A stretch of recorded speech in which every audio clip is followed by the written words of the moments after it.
to Real Talk with Joe and Cody. We are here again on Wednesday noon. You guys should be here every single week because we talk about all sorts of real estate stuff. We talk about all sorts of mortgage stuff. So if you're in the business, if you're in the industry and you need to have some information, this is where they should go. Correct, Cody? Correct. Absolutely. Yes. If you need technology questions or anything, this might not be the spot to come to. Dude, I am so. Anyways, I'll do a quick intro. If you don't know me, my name is Joe Skipper. I own a real estate company. I think it's Skipper Realty Group, brokered by EXP Realty here in Oregon. My buddy Cody Wilhelm is with me with residential mortgage. Hello, Yes. sir. Hey. I would ask how you're doing, but I actually, You yeah. How you know, doing, Joe? How you you know, doing? dude, it has been a disaster. So we have all sorts of now new equipment with our podcasts and things like that. And I just, yeah, to a little backstory, I couldn't get my mic working, couldn't get my headphones working at the exact same time for this live stream. So we're a little bit late. Cody was trying to help me. I felt like an 80-year-old man trying to figure out technology. And I feel like I'm pretty confident in technology and obviously not. So, My anyways, I favorite think that part about it though is when I'm trying to talk to you and you can't hear me, and half the time I can't hear you. So it's like a lot of hand gestures and mouth reading, and I know. We need we to look just like have a mimes. we need to have like a little notepad and we tell each other Yeah. exactly what's going on. That's absolutely Yeah. insane. So I'm a little flustered today. So let's get started. We Yes. put out some questions and some things that people wanted to know about on these podcasts and we probably or this live stream, sorry. And we probably can't cover it all because Cody and I blab about one question for 15 minutes and we don't want to waste everyone's time, but we'll get started, man. I guess like one of the things that people were wondering, and I think it's pretty helpful to know or to learn about lending in the lending industry of kind of what you do in the background. Like, I think a lot of people, I think this goes for us, and probably the same with lending, is when things go smoothly, I think our clients, some clients can think that, what's the purpose of you? Like, Yeah. what did you do for me? Because everything just went by and sailed smoothly. So I'm just kind of curious, like kind of if you could kind of go into kind of some of maybe the background stuff that you do that for clients that we don't necessarily see, but Hmm. that helps the transaction go smoothly. Yeah. So it's a good point because there are some times where, if you have somebody that is very well qualified and they have everything in order, I mean, it can be a pretty straightforward process. There's one loan that really stands out to them, and it's really just kind of formulating everything, putting it together. But the other 99% of the time, it is, I mean, it can be credit work. There's a lot of credit work to be done for some people. So sometimes you're working with somebody for 6 months to 2 years before they really even get to the point of being under contract or in a position where they can actually qualify. So sometimes it's helping business owners on understanding how they need to structure their taxes, and maybe you need to bite the bullet and pay a little bit more in taxes, but here's how it works, here's how the calculations go. So I guess to not go over every scenario, a lot of it ends up being just prep work on getting them to a point of qualifying. And then on the other side of it too is when they do qualify, it's a lot of education, it's a lot of understanding, here's all the different loan programs that work for you. Here's why they're all different. Here's which one I think makes the most sense, but ultimately it's your choice. Now you have four different options, and you have an understanding of what's going on. Maybe it's explaining all the closing costs and what your options are there. Explaining mortgage insurance. Like a lot of it ends up being a good amount of education and understanding of what's going on. But then also, when an offer is getting put out there, I'll call the listing agent, introduce myself, let them understand what loan type it is, how much information we have verified, and some of those things they're just little steps, but they can make a big impact, right? Like if you don't do it, that might be fine, but if you do it, then it's going to stand out a lot more. For So sure. I feel like I'd probably ramble on quite a bit to really go through a lot of it, but I would say a lot of it is just the detail work to get people approved. Once they're Yeah. approved, then it's really more of the educational side of things, of just really explaining everything, like why um, why somebody might want to go for this loan option. I'll give a really quick story. I have had it happen where somebody has come to me They were working with another lender. They came to me and they said, hey, we didn't really like this other lender. He was really pushing us to go into a conventional loan, I think it was, or yeah, conventional loan, FHA loan. I can't remember. It's been a while. But anyways, I'm like, okay, well, that's, I'd love to help you. So get everything worked up. And the loan that the other loan officer was asking them or encouraging them to go into was the only loan that really made sense.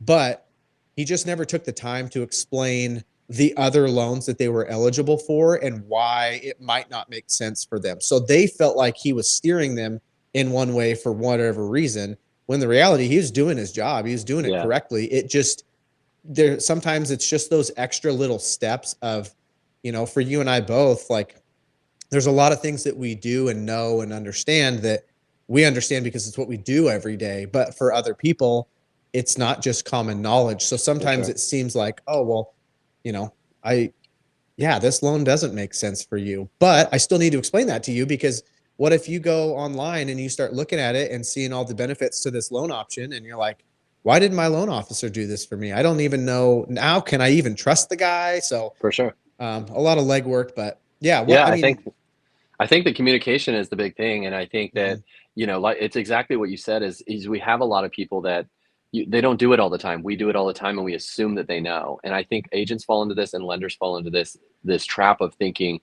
I assume you know XYZ and they mhm, don't know XYZ. And so it's really communicating. And I think you probably do the same thing as I really start, you know, from the very beginning with clients and say, look, I don't want to insult your intelligence, but tell me what level you're at mm, in the real estate process or in the mortgage. Like what do you know and not know? Because I don't want to insult you, but I also don't want to leave over stuff. So I really like from my standpoint, maybe your standpoint, is kind of like getting in the front end and saying, how much do you want me to hold your hand through this? Are yeah, you experienced and and you know what you're doing? You just need me to, kind of facilitate things, or do you, is this your first time and you don't have a clue of what a conventional versus an FHA mortgage versus an offer versus a backup offer, And I mhm, think like agents kind of get into these things, especially when we're busy, in the mode of, hey, we gotta get through, here's what it is, here's what it is, and move on, or mhm, helping out a ton of clients, that it kind of gets overlooked and people can have a really bad experience, like thinking they didn't they didn't help me. I had no yeah. idea what I was doing the entire time. Mhm. And I think there's an appreciation too, even if they do know the information, for us to go through that with them, Yeah, just because I feel like if at the end of the process you didn't do those things because it's like, oh, you probably already know all this stuff. By the end of it, they're like, I'm actually surprised that he didn't take the time to like walk yeah, through some of these things, even though I already know it. Like I'm just, you kind of you leave a little underwhelmed, I think. And so yeah, that's the last thing we want is to do a really good job in what we do, but then, like you said, not communicate it properly or for not sure. really go above and beyond how we would, treat any say first time homebuyer that has no clue. Like that's realistically how we should be handling everybody. But when you've had people that have bought multiple times and you don't want to feel like you're insulting them at all by Yeah. taking it back down to the basics and everything. But I think sometimes it is a good way to go just to make sure that the understanding and everything is there. Yeah, and I think, yeah, just the open communication is because I have had clients that say, "Look, I know what I'm doing. I don't want to hear all this stuff," and that's good to know on the front end, so that when you do skip over things, they already know it. They Mhm. versus like kind of clients that are like, "I need you to tell me what a loan is. I need you to tell me Yeah. what an offer looks like. Walk me through every bit of the contract." But I guess Mhm. like to our processes, it's interesting. As we're just talking, I was thinking of the connection between a lender and a real estate agent and correct me if I'm wrong, but you guys do a lot, and not that you don't do anything during the actual process of the sale, Mhm. but you do a lot of heavy front end lifting. It's almost like, to me, I liken the lender and the real estate agent is like that lender's in the very beginning when people are thinking about looking, thinking about buying, thinking about all this process. You go through all of that back end work with them to get them approved so that when the reins are handed off to the real estate agent and the offer is made and then the real estate agent takes over with all the back end stuff, you, not to say you don't have any work to do, but you've set it up for success Yeah. from the beginning. And it's almost like you hand the baton over to the real estate agent who then takes over their heavy back end stuff to get the process to the final thing, Hmm. and you are now managing what you've already worked on in the front end. Is that kind of a easy description of kind of how the lender real estate agent, Yeah. dynamic works? Yeah, definitely. I think if the lender is doing it the what I think is the correct way, then yes, that's how it should be done. It should be a lot of heavy lifting in the very beginning before somebody even goes out to start looking for homes. Us as lenders, we've gone through all of the documentation that's necessary to really give a confident pre-approval. We've ran it through, we verified all the documents. If we need, X, Y, and Z, we've got all that stuff early on. And I mean, I think that's the right thing to do just because you want to really be confident when you're sending out a pre-approval letter. But also, the last thing that anybody wants to have happen is somebody gets under contract, you've paid for an inspection, you've paid for an appraisal, we're a week away from closing, and then something comes up because you didn't do all the due diligence early For on, sure. and now we have a problem. And For sometimes sure. there are things that come up that's just nobody could have seen it happen. But if it's something that was document related, that was work, income, asset, those are tough because those, in my opinion, those are things that should be taken care of early Yeah. on. And then if you do all that legwork, then the loan process itself is much smoother, much easier. It's going to go into processing and underwriting way quicker. There's going to be less hiccups. Um, Yeah. so That's what yeah, I it's found with people that have worked with lenders like you, and good quality lenders versus poor quality lenders. I don't want to say bad. Is that bad? yeah, They're bad lenders, but it. I think that I've had clients regularly throughout the process, up to the sale, being like, I think I have everything for the lender. We don't have uh-huh, anything to do, and I think, yeah, and I tell them, I was like, that's a good sign. That's a good that you have already done that legwork versus the clients that have that kind of cut rate lender, and they're hmm, like, I don't know what they're doing. They haven't communicated with me. I don't know what paperwork to send in. I don't, and then there's that panic. So there's yeah, a significant difference in the real estate process. So I would say, like, if you are a buyer and you're middle of the process and you're like, I think we're good, everything seems fine, you're probably with a good lender that's already done all the work, that's kind of helped that process hmm, be more or less seamless through.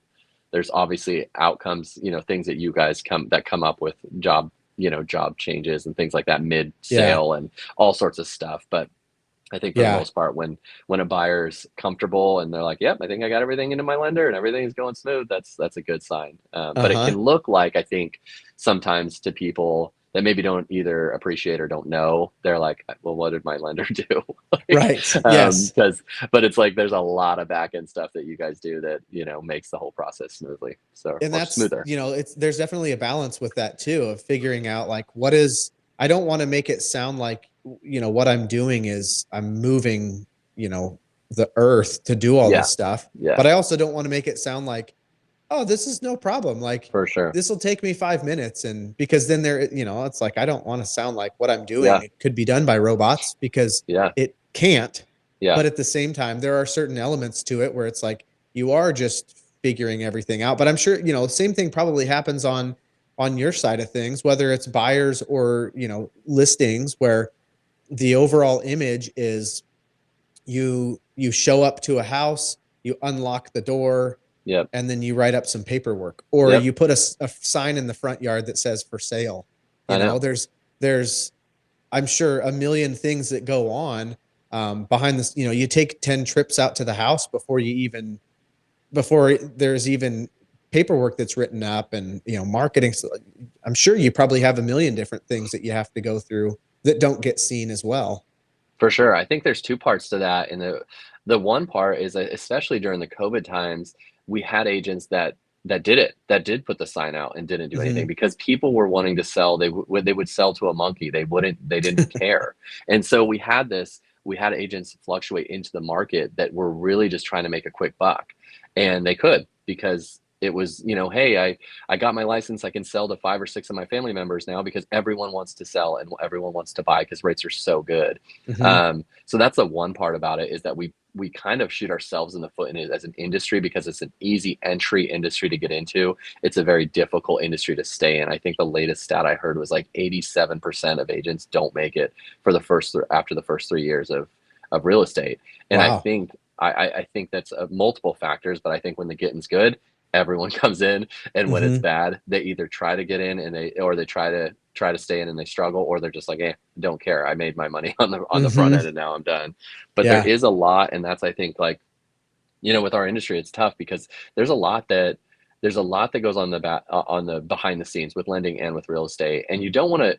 It, I struggle with it because you don't want to brag and you don't want to play a victim and say how hard it is because none of it's rocket science, but I think that it is. There's a lot of back end work that you want to make the client feel like it's a seamless transaction. With Mhm. what comes with that is people saying, "Well, it was so seamless. What'd you do?"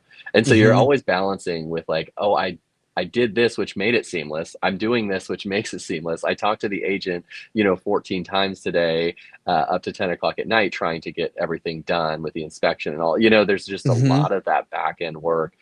We enjoy it, so I'm not saying it as Yeah. something that everyone needs to feel bad for me because one, I signed up for it, and two, I enjoy doing it to make the process seamless for the seller Mhm. or the buyer.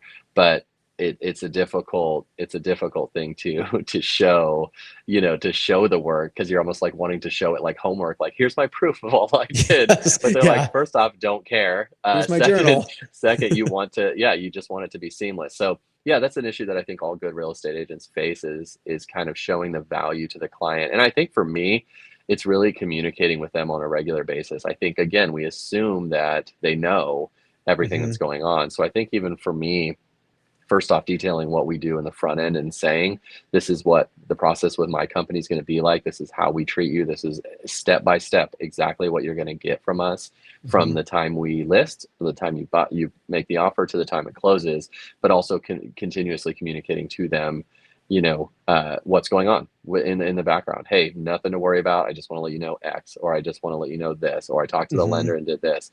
I think what I found is like communicating with people um, on the back end, just, and again, not to complain, but just to say, hey, here's what's going on, here's the update, or nothing to update. I think that shows Mhm. that like the kind of the client starts to subliminally see or feel, okay, they're staying up to date with my Yep. purchase, my house. I'm not just a widget, not just someone that's one of his many sales. It's Yeah. actually a person that I treat like a family member and I care about, and I care that this deal goes well. So Mhm. yeah, I think it's tough for both of us to kind of justify that, especially with the places like Rocket Mortgage. Not to, I probably shouldn't shout down them, Yeah. but those sort of places Yeah. that you're a quantity, not a quality. Mhm. But they pitch such an easy. It looks like, oh man, why wouldn't I go with them? They're so Yeah, much you just click a easier. few But buttons, you're good to go. but but it's just not the case, and you see it time and again of like people failing on that, and the same Mhm. things with the larger real estate companies as well here, that the discount brokerage is, hey, we can sell your house for half of what this agent sells. Well, yeah, they Mhm. might be able to, they might not, and they also, your experience is going to be terrible. Yeah. Sorry, I'm getting on a soapbox, but it is like it. I think we've done that to ourselves too as an agency, or as real estate agents. I think we have allowed the bad ones to stay in too long, and people Mhm. have had bad taste in their mouth. Mhm. Christina has a client recently that was the same way. She said, my agent didn't do this, didn't do that, and people just accepted that was like the norm, Yeah. that Yeah. they get the quality they get from agents. So I think we've done a disservice to ourselves, but I think the good Mhm. part is that when these rates hit, the bad ones leave and Yep.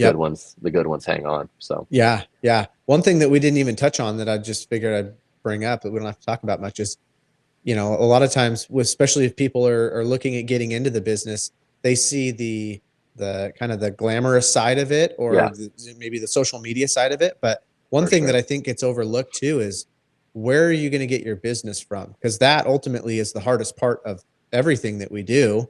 Yep. Is, like you said, COVID years, it was easier because everybody was looking to buy and sell. When Hmm. it's harder, it's you're spending the majority of your time trying to figure out where you're going to get the business from. And then once you finally get it, then it's like, okay, now it's step two of my process. And then, so there's a lot that goes into it for sure. And it's a very rewarding profession to be in, I think, for both of us too. Yeah. And you get the highs and the lows just like every other job. Yeah, no, I agree. I think it's just one of those industries. I think, I think yours is a little bit different. I think ours is such an easy entry into into it that it's Yeah. that I think that's kind of where we kind of have to fight that battle of the reputation or the stereotype of an agent. Hmm. Hmm. Um, I came in, like, I think we've talked about it before. I came in with my in-laws, have been in real estate forever, and so my thought of an agent was not the negative. It was because Yeah. they treated everyone like family, like truly they were passionate about each sale, each purchase, and Hmm. so I just assumed it. We used them before I was a real estate agent. We used them for our sales and our purchases, and I was like, that's the norm for agents, until I got into the industry. And I was like, okay, things can be different, and it's, Yeah. just like any industry, I guess there's good and bad people out there. Yep. And so we gotta always fight that rep. Absolutely. But Yeah. anyways, man, again, we talk forever. We had some more questions. I You and know. I talk a lot. Oh, I But just dropped that. oh, what do Yes. you got? Sorry. What do you got going on there? Is I it your kicked mic the slowly dropping, or we I got ki- like? I kicked the headphone wire and everything almost came crashing down. Oh, nice, nice. Well, Yeah. I'm realizing that my light is reacting to my noise, like behind me. I don't know what's making it. Oh, I don't know if you nice. saw that, but anyways. So you have like a Anyways, dance man. party and it'll be Yes, I guess so. I might flashing. as well, because this has been a disaster, you setting up this morning. So I think it went okay. It'll be good enough Yes. for our large following to see. Yes. So Oh, I'm sure we'll hear it in the comments. oh man. Okay, well, it's good talking to you, man.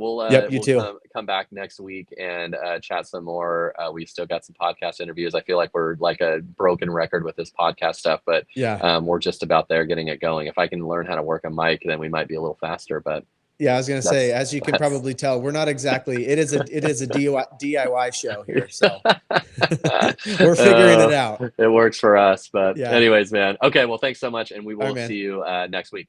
All right, sounds good. Okay, see you, man.